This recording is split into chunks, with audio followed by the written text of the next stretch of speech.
بسم الله الرحمن الرحيم আসসালামু আলাইকুম ওরহমতুল্লাহি ওবরাকাতুহ। আলহামদুলিল্লাহি রাব্বিল আলামিন ওয়াল আকিবাতু লিল মুত্তাকিন ওয়াসসালাতু ওয়াসসালামু আলা সাইয়্যিদিল আমবিয়াই ওয়াল মুরসালিন ওয়া আলা আলিহি ওয়া আসহাবিহি আজমাইন ওয়া মান তাবিআহুম বিইহসানিন ইলা ইয়াউমিদ্দিন, আম্মা বা'দ। সম্মানীয় উপস্থিতি এবং প্রিয় দর্শক, দিনিয়াত কি ও কেন এই ধারাবাহিকতার প্রথম ভাগে আমরা জেনেছি যে মানবতার প্রকৃত সফলতা কি এবং সেই সফলতা অর্জনের উপায় কি। অর্থাৎ আমরা যদি এই পৃথিবীর অনিশ্চয়তার জীবনকে আল্লাহ রব্বুল আলমিনের পক্ষ থেকে প্রদত্ত জীবন ব্যবস্থা অর্থাৎ ইসলাম অনুযায়ী পরিচালিত করে মৃত্যুবরণ করতে পারি, তাহলে আল্লাহ রব্বুল আলমিনের সন্তুষ্টি লাভ, জাহান্নাম থেকে মুক্তি, পরিত্রাণ এবং জান্নাতের প্রবেশ অধিকার পাব ইনশাআল্লাহ। আর এটাই হলো মানব জাতির প্রকৃত সফলতা। প্রথম ভাগে দ্বিতীয় যে বিষয়টা আমরা জেনেছিলাম সেটা হলো যে ইসলাম অনুযায়ী সঠিক জীবনযাপন করার জন্য ইসলামী বিধিবিধান অর্থাৎ ইসলামের প্রসিদ্ধ পঞ্চশাখা বিষয়ক মৌলিক এবং প্রয়োজনীয় শিক্ষা অর্জন করা একান্ত আবশ্যকীয় এবং জরুরি। কারণ ইসলামের পঞ্চশাখা বিষয়ক মৌলিক এবং প্রয়োজনীয় শিক্ষা অর্জন ছাড়া আমি আপনি আপনার জীবনকে ইসলাম অনুযায়ী পরিচালিত করতে পারবো না, সম্ভব না। তৃতীয় এবং শেষ বিষয় যেটা দিনিয়াত কি ও কেন এই ধারাবাহিকতার প্রথম ভাগে জেনেছিলাম সেটা হলো যে ইসলামের মৌলিক এবং প্রাথমিক শিক্ষা অর্জনের ক্ষেত্রে দিনিয়াত মুনাজ্জাম মক্তব হলো বর্তমান আধুনিক যুগের সর্বোত্তম ব্যবস্থা এবং সর্বোত্তম মাধ্যম। অর্থাৎ দিনিয়াত মুনাজ্জাম মক্তবের মাধ্যমেই বর্তমান যুগে আমি আপনি সহ সমাজের সর্বস্তরের মানুষ তার অন্যান্য যাবতীয় ব্যস্ততার সাথেও খুব অল্প সময় দিয়ে সে তার প্রয়োজন অনুযায়ী দিনের মৌলিক এবং প্রাথমিক শিক্ষা অর্জন করতে পারবে।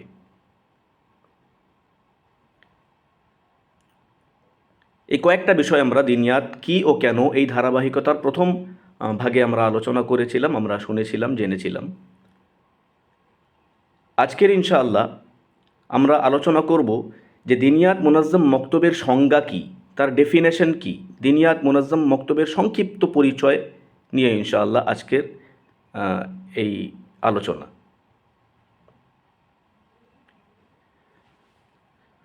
সর্বপ্রথমে আমরা জানব যে দিনিয়াত মুনাজ্জাম মক্তব এই কথাটার অর্থ কী। দিনিয়াত মুনাজ্জাম মক্তব তিনটি শব্দ বিশিষ্ট একটি নাম, একটি প্রতিষ্ঠানের নাম, একটি শিক্ষা ব্যবস্থার নাম। এই তিনটি শব্দের মধ্যে প্রথম শব্দ হলো দিনিয়াত। দিনিয়াত শব্দটি বহু বচন, এর এক বচন হলো দিনী, অর্থাৎ দিন সম্পর্কিত বিষয়, দিন সম্পৃক্ত বিষয়, দিন সংশ্লিষ্ট বিষয়, দিন সংক্রান্ত বিষয়, এরই বহু বচন হলো দিনিয়াত। তাহলে দিনিয়াতের অর্থ হলো দিন সম্পর্কিত বিষয়াদি, দিন সংক্রান্ত বিষয় সমূহ, দিন সংশ্লিষ্ট বিষয়াদি ইত্যাদি। দ্বিতীয় শব্দ হলো মুনাজ্জাম। মুনাজ্জাম শব্দের বাংলা অর্থ হলো সুসংগঠিত, সুশৃঙ্খল বলা যেতে পারে। মানে এমন কোনো বিষয় মুনাজ্জাম, এমন বিষয়কে বলা হবে বা এমন প্রতিষ্ঠানকে মুনাজ্জাম বলা হবে যার সমস্ত কিছু, যার সম্পূর্ণ ব্যবস্থাপনা খুব সুন্দর এবং উন্নত, খুব সুশৃঙ্খল, তাকে মুনাজ্জাম বলা হবে। যখন তখন ভর্তি সেখানে হয় না, ভর্তির একটা নির্দিষ্ট সিস্টেম আছে, নির্দিষ্ট একটা সময় আছে, পরীক্ষা ব্যবস্থা আছে, পরীক্ষা ব্যবস্থার নির্দিষ্ট নিয়ম নীতি আছে। শিক্ষার্থীদের ভর্তির জন্য সময় এবং তাদের বয়স এবং তাদের মেধাশক্তিকে লক্ষ্য রেখে তাদের ব্যাচ বা তাদের গ্রুপবন্দি করার ব্যবস্থা আছে। সব কিছুই একটু সুন্দর এবং গোছালো এবং সুশৃঙ্খল, তাকে বলা হবে মুনাজ্জাম। তৃতীয় শব্দ হলো মক্তব। মক্তব এটিও আরবি শব্দ। এর শাব্দিক অর্থ হলো লেখার জায়গা, লেখার স্থান। কিন্তু পরিভাষায় আমরা যেটা বুঝি, মক্তব মানে দিন সংক্রান্ত প্রাথমিক বিষয়াদি যেখানে শিক্ষা দেওয়া হয় তাকে আমরা মক্তব বলি। অর্থাৎ প্রাথমিক বিদ্যালয়, প্রাথমিক শিক্ষা প্রতিষ্ঠান, যেখানে দিন সংক্রান্ত প্রাথমিক বিষয়ে শিক্ষা দেওয়া হয়, এমন জায়গাকে আমরা সাধারণত মক্তব বলে জানি। তাহলে এই তিনটি শব্দের সমষ্টিগত অর্থ কি হয়? এই তিনটি শব্দের সমষ্টিগত অর্থ হলো দিনিয়াত, মুনাজ্জাম, মক্তব। এই তিনটি শব্দের সমষ্টিগত অর্থ হচ্ছে যে এমন একটি প্রতিষ্ঠান যে প্রতিষ্ঠানে দিন সংক্রান্ত প্রাথমিক এবং মৌলিক বিষয়াদি শিক্ষা দেওয়া হয় এবং যে প্রতিষ্ঠানটি খুব সুন্দর ও উন্নত ব্যবস্থাপনার মাধ্যমে পরিচালিত হয়, এমন প্রতিষ্ঠানকে দিনিয়াত, মুনাজ্জাম, মক্তব বলা হবে।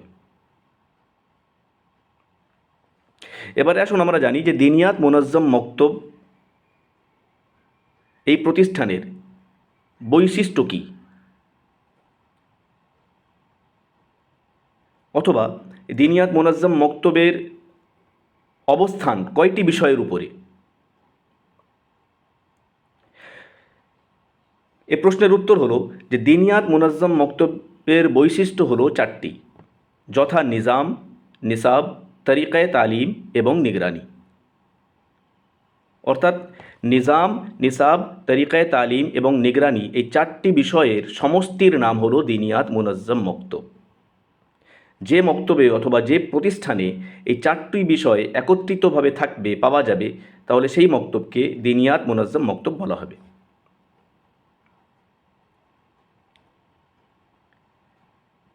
আরেকটু খুলে বলি, যদি দিনিয়াত, মুনাজ্জাম, মক্তব কোনো প্রতিষ্ঠান হয় বা কোনো তাহলে এই প্রতিষ্ঠানটি কয়েকটি বিষয়ের উপরে অবস্থিত, কয়টি স্তম্ভের উপরে অবস্থিত, তাহলে বলা যেতে পারে এর স্তম্ভ হলো চারটি। চারটি স্তম্ভের উপরে দিনিয়াত, মুনাজ্জাম, মক্তব নামী প্রতিষ্ঠানটি অবস্থিত এবং প্রতিষ্ঠিত। প্রথম হলো নিজাম, দ্বিতীয় নিসাব, তৃতীয় তরিকায়ে তালিম এবং চতুর্থ হলো নিগরানি। এই চারটি স্তম্ভের উপরে দিনিয়াত, মুনাজ্জাম, মক্তব নামী প্রতিষ্ঠানটি অবস্থিত এবং প্রতিষ্ঠিত। চারটি বিষয়ের মধ্যে হতে কোনো একটি বিষয়, চারটি স্তম্ভের মধ্যে হতে যদি কোনো একটি স্তম্ভ না থাকে, তাহলে কিন্তু দিনিয়াত, মুনাজ্জাম, মক্তব সম্পূর্ণ না, এবং সেই দিনিয়াত, মুনাজ্জাম, মক্তবের মাধ্যমে বা দ্বারা যথাযথ উপকৃত সমাজ হবে না বা ফায়দা পাওয়া যাবে না। সেজন্য দিনিয়াত, মুনাজ্জাম, মক্তব করতে হলে, দিনিয়াত, মুনাজ্জাম, মক্তব বাকি রাখতে হলে এই চারটি বিষয়কে সর্বদা বিদ্যমান থাকতে হবে, সর্বদা এই চারটি বিষয় থাকতে হবে, তবেই দিনিয়াত, মুনাজ্জাম, মক্তব হবে। এবং সেই দিনিয়াত, মুনাজ্জাম, মক্তবের দ্বারাই ইনশাআল্লাহ আজ সারা বিশ্বে এক বিরাট বিপ্লব সৃষ্টি হয়েছে, এক বিরাট আলোড়ন সৃষ্টি হয়েছে, সমাজের মধ্যে একটা দিনী চেতনা তৈরি হয়েছে। আমার আপনার মক্তবের দ্বারাও ইনশাআল্লাহ হবে, যদি আমার আপনার মক্তবের মধ্যে আপনি দিনিয়াত, নিজাম, দিনিয়াত, নিসাব, দিনিয়াত, তরিকায়ে তালিম এবং নিগরানি এই চারটি বিষয়কে যদি আপনি আমার আপনার প্রতিষ্ঠানেও ইনক্লুড করতে পারি, অন্তর্ভুক্ত করতে পারি, শামিল করতে পারি, তাহলেও ইনশাআল্লাহ আমার আপনার মক্তবের মাধ্যমেও সমাজের সর্বস্তরের মানুষ খুব সহজেই তারা তাদের অন্যান্য ব্যস্ততার মধ্যেও ইনশাআল্লাহ তারা দিনের প্রাথমিক এবং আবশ্যকীয় বিষয়গুলি শেখার সুযোগ পাবে। তাহলে আমরা বুঝলাম যে দিনিয়াত, মুনাজ্জাম, মক্তব ব্যবস্থা বা দিনিয়াত, মুনাজ্জাম, মক্তব নামী প্রতিষ্ঠানটি বর্তমান সময়ে, বর্তমান যুগে সারা বিশ্বে দিনের প্রাথমিক শিক্ষা বিস্তারের ক্ষেত্রে সর্বোত্তম এবং সর্বাধিক গ্রহণযোগ্য। এই চারটি বিষয়ের মধ্য হতে প্রথম বিষয় হলো নিজাম।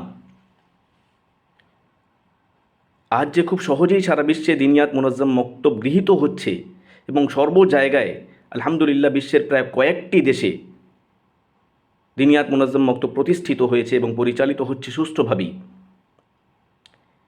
এর অন্যতম কারণ হলো দিনিয়াত মুনাজ্জম মক্তবের ব্যবস্থাপনা, সিস্টেম।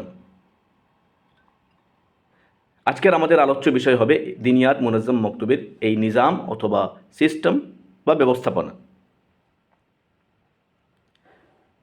দিনিয়াত মুনাজ্জম মক্তবের ব্যবস্থাপনার মধ্যে, নিজামের মধ্যে মোট 10টি বিষয় আছে,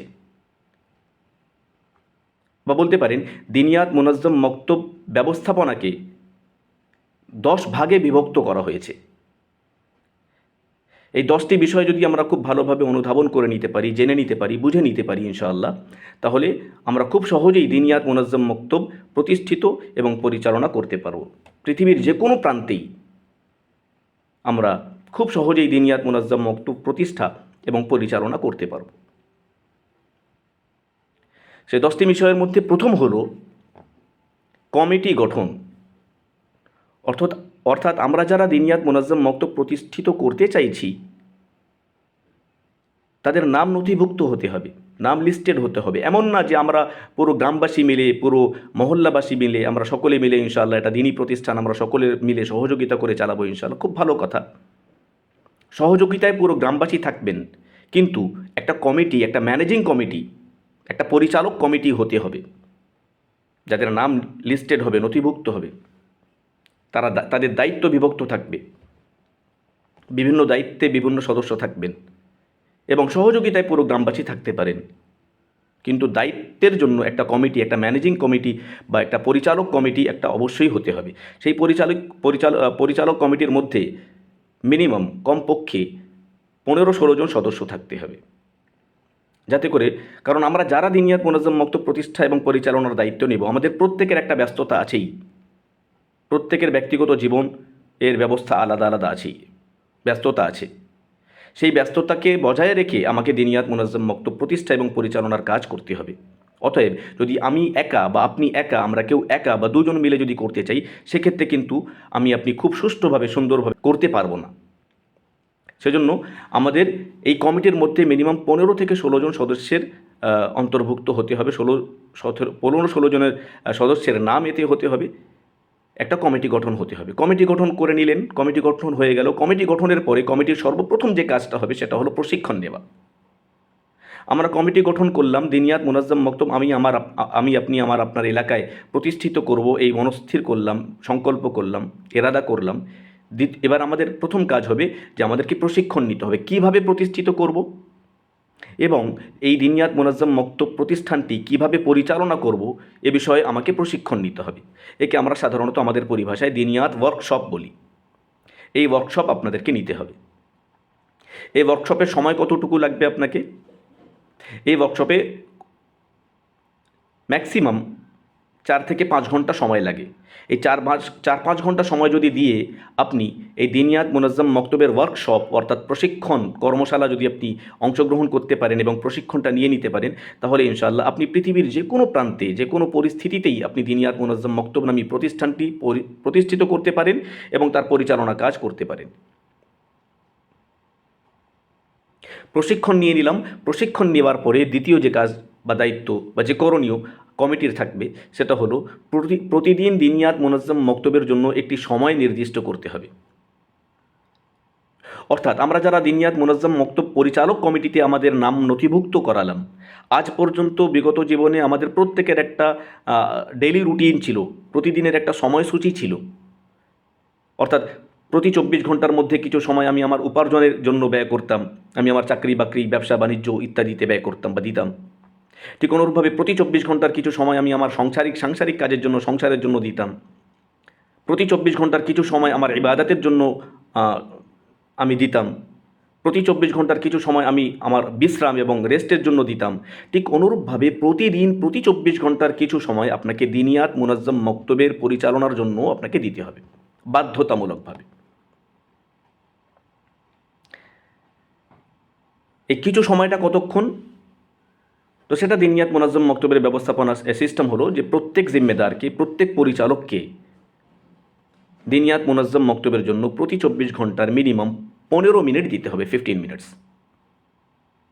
অর্থাৎ 23 ঘন্টা 45 মিনিট আপনি আপনার অন্যান্য ব্যস্ততায় সময় দেবেন, কিন্তু প্রতি 24 ঘন্টার মিনিমাম 15 মিনিট আপনাকে আপনার এলাকার মক্তবের জন্য, যে মক্তবের দায়িত্ব আপনি নিয়েছেন এবং জিম্মেদারি আপনি নিয়েছেন, সেই মক্তবের পরিচালনার জন্য আপনাকে মিনিমাম 15 মিনিট আপনাকে সময় দিতে হবে। যদি আমরা প্রতিদিন নিয়মিত প্রত্যেক নিজের এলাকার মক্তবে 15 মিনিট সময় দিয়ে সে মক্তবের যে 15 মিনিটের যে কাজ আছে সেটা ইনশাআল্লাহ পরবর্তী ভাগে আমরা আলোচনা করব, সে 15 মিনিট সময় যদি আমরা দিতে পারি এবং আমাদের দায়িত্ব পালন আমরা করতে পারি, তাহলে ইনশাআল্লাহ প্রতিদিন একটা নির্দিষ্ট সময় আমি জাতির স্বার্থে, জাতির উন্নতির স্বার্থে দিতে পারলাম। কারণ দিনের প্রাথমিক এবং মৌলিক শিক্ষা অর্জন করা সমাজের সর্বস্তরের মানুষের জন্য ফরজ এবং ফরজে আইন।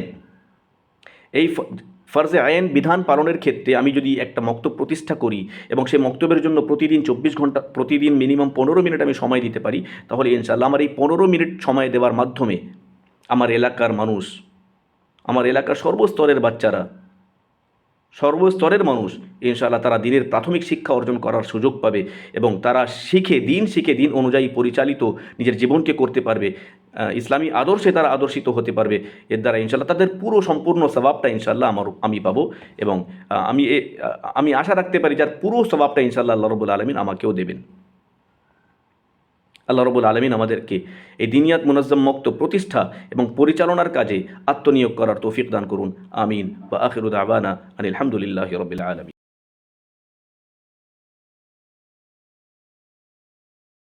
সুন্দর সুন্দর ভিডিও পেতে সাবস্ক্রাইব করে রাখুন, শেয়ার ও কমেন্ট করতেও ভুলবেন না।